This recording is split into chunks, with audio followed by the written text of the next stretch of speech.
నీకు లేనివి డబ్బు, గుండె ధైర్యం, తెలివితేటలు. చెప్పాలంటే ఇంకా చాలా ఉన్నాయి. కానీ నీలో ఒక గొప్పతనం ఉంటుంది. అది నువ్వు తెలుసుకోగలిగితే అన్నీ నీ ముందే ఉంటాయి. అదే సంకల్పం. దీనితోనే గాంధీజీ మహాత్ముడయ్యాడు. నందమూరి తారక రామారావు గారు ప్రజల గుండెల్లో దేవుడయ్యాడు. అబ్దుల్ కలాం గారు దేశానికే గర్వకారణమయ్యారు. అంబేద్కర్ గారు రాజ్యాంగాన్ని రచించగలిగారు.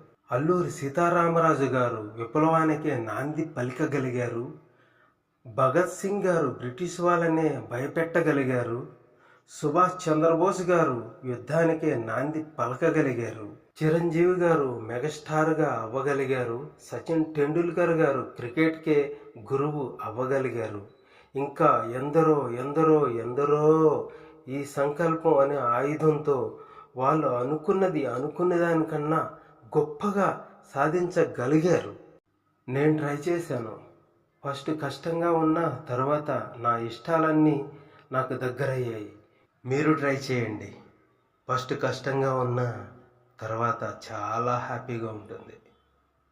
మీ భాస్కర్.